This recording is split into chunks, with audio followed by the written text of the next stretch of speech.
Hello, in this lesson we're going to finish up the appointments window by sending some data between an edit table and a dialog box, and then getting some data back from the dialog box back into the edit table. So it's a little bit about dialog boxes and a little bit about finishing up with the edit table.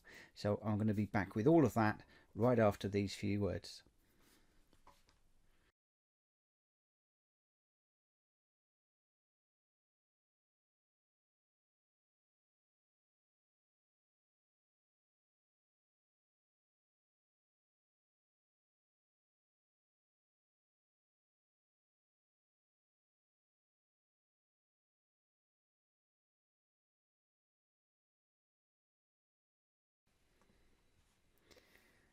Hi, this is Martin with another video looking at getting started with OpenInsight 10. And as I said, today we're going to be looking at finishing up the appointments form. So on the second tab within the table, we've got these notes, and we're going to use a zoom feature to actually zoom in to view those notes on a bigger screen and maybe give the user the ability to update them. So we'll just test run, because this video or this lesson is going to primarily be a review of functionality that I've already created. So under images, we have this window with the notes, which we can't see. We could widen the window to view the consultancy notes, but they're likely to be quite big. So what I've done is I've made a button in the table here, and if we click on the button, that will then launch the zoom window, changing this text so that we can see that. And then if we want to, we could change the text in here. So this is some more text, and then if we do a save, then that will write that back to the appropriate cell within the edit table.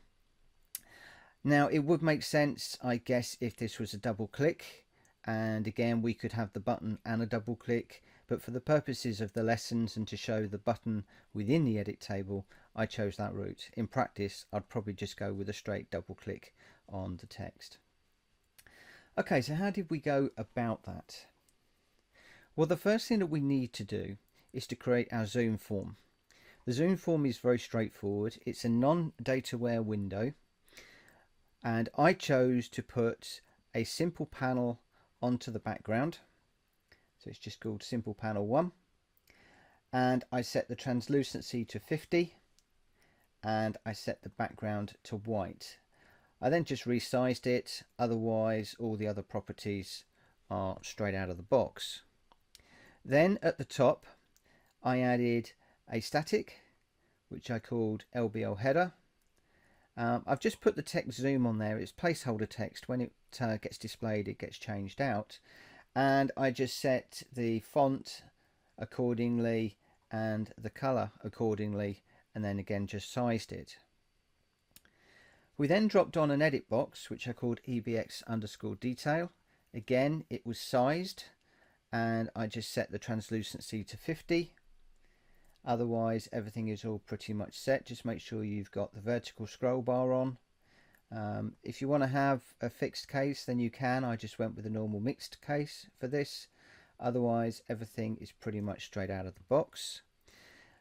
On the actual window itself, one of the other things that I did was to set the background color, set it to center of the parent, sized it, and I have got an effect on here, a slide down right and slide up left, and of course the image.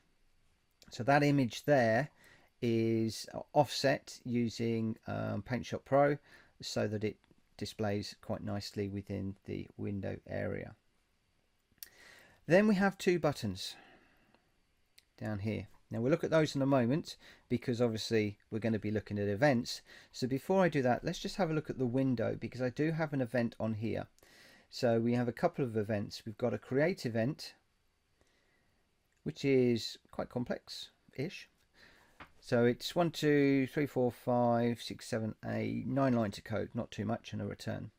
So initially we set a couple of variables, detailed text and caption.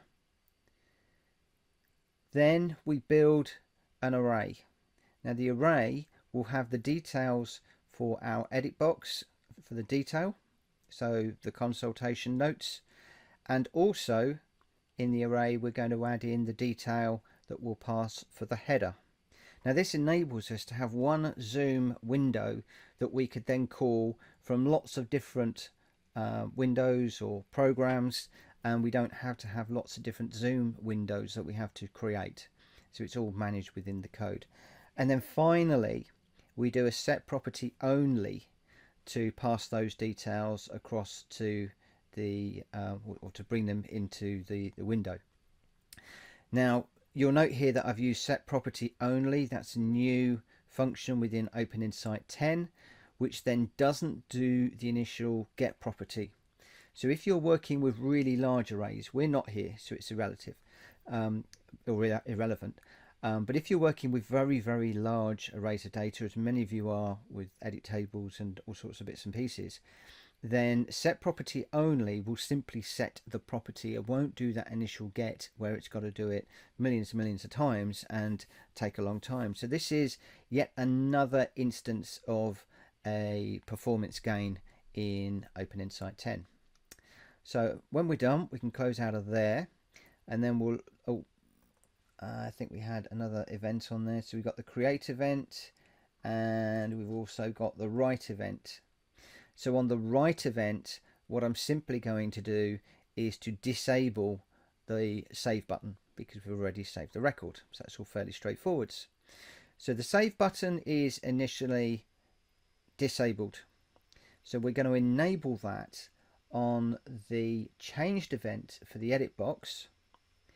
So when we make a change to that, we're going to assume that the text has been edited, and then we'll enable the button so that the user can then save that text away. On the save button, again, I have a script, and we can get rid of this code where I was playing around. Let's do that right now. And we're simply going to pass the notes back to the appointments edit table.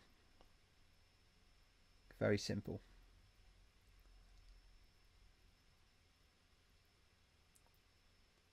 And then we'll end the dialog. On the close button, we've simply got a quick event which ends dialog.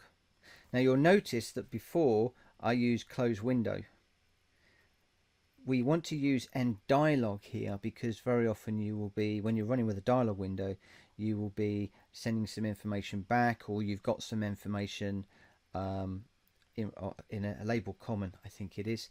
And I initially built this with close window, and when I was testing, I was hitting an issue where I was getting that a label common variable had been released or something, and talking to the technical guys, I found I needed to do an end dialog. So make sure you do an end dialog if it's a dialog window.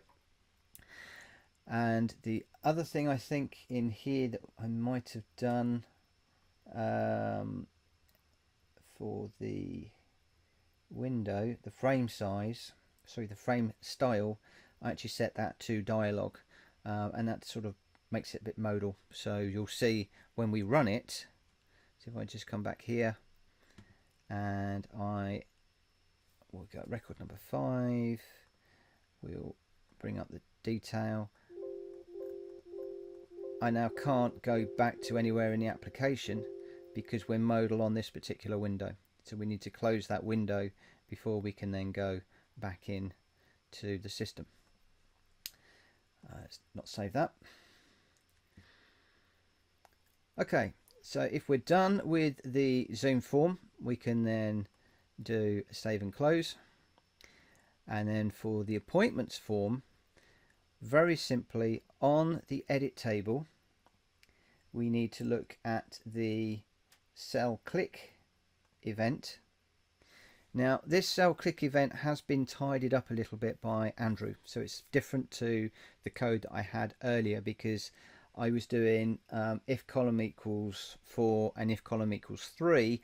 That's a little bit irrelevant because if column equals 4, then we don't need to worry about the column 3. So it makes sense to put it into a case statement, and that's what we've done here. So obviously we've got the delete button that we looked at the other day, but now for column 3, so if we've clicked on column 3, then we'll get the values that we are going to pass to the zoom window. So this is going to be the detail text and also the header text, and then we'll pass those values through to the dialog box using an @fm